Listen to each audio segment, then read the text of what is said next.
civilization existed that made Achelonia seem a dirt-choked hovel. Her people should... Why do you interrupt me? So, it has taken a week for this so-called center of civilization to cough up a defender. And an uncouth, ill-educated one from the looks of it. Still, I will humor you if you are the best the city has to offer. Where would you like to begin? The glory of Set? The weakness of Achelonia? Or its barbaric monarch, Conan? Indeed. The people of this city tremble at the great serpent's name. Why? Because the sheep of Mitra bleat their falsehoods to the common folk.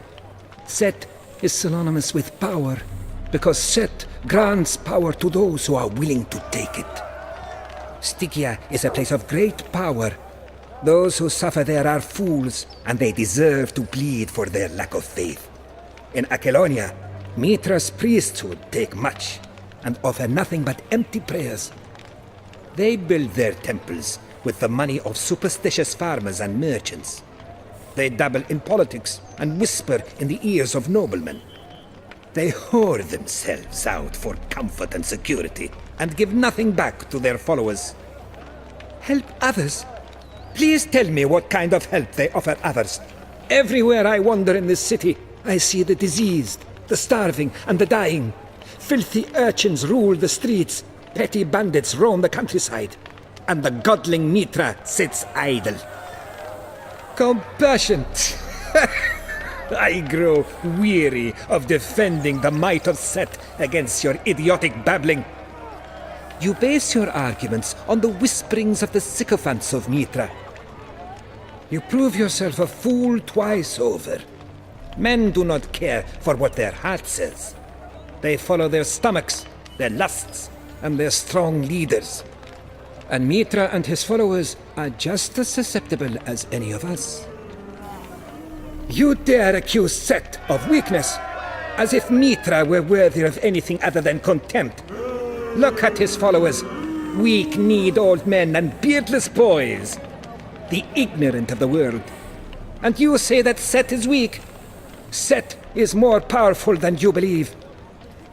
There are no words to describe the blasphemies you speak. My fists shake in anger, but for the sake of the law, I shall keep them clenched. I did not come here to discuss Set with a goat-kissed cretin. I suggest we speak of other things then. There are other ways I can convince you of the decadence of civilization. Let us speak of this land, Achelonia. You repeat the whispered fears of small children as if they were truth. Stories cast long shadows as time passes, and men have expanded their fears since Acheron existed. But it can come again. Purple-towered Python. All we must do is turn away from this foolish dream of Achelonia and face reality. Acheron was stronger. You see? Achelonia sits uneasy in the shadow of its past. Acheron shall rise again. It is up to the people of Achelonia to turn from Mitra and their savage king and focus on the glory of Set and the rebirth of Acheron. A fool's dream. Look around.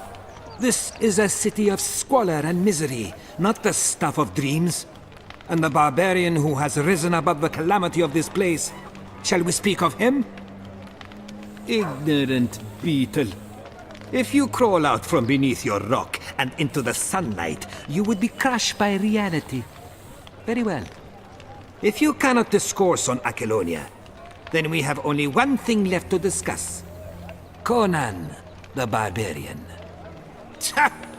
Conan's kingdom stands at a cost. He has allied himself with the traitor Prospero, whose own armies attacked this very city only a handful of seasons ago.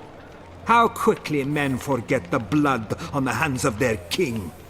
He cannot even claim noble blood. A man with a tainted past who waded his way to the throne through the blood of innocents. He strangled Namedides on his throne and took it. And since he took it, he has brought naught but strife to Achelonia. Does he really expect that nobody will come to challenge him after he so blatantly stole the throne? All of the war and suffering has been a direct result of his actions. And the stories about him that keep the populace so enthralled? Lies. No doubt, he pays minstrels to invent them. A man who has killed thousands in his climb to the throne, and you claim that he has the scruples not to pay off a minstrel? Such a fool you are. I grow weary of discussing the barbarian, and I fear we have run out of things to debate. Do you have anything to say before we end this?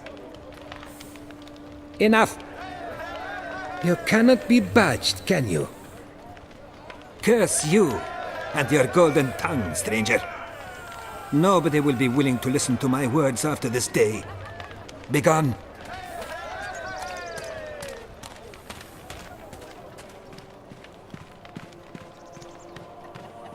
Excellent.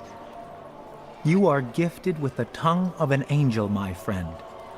I swear it was Mitra up there, speaking with the voice of reason.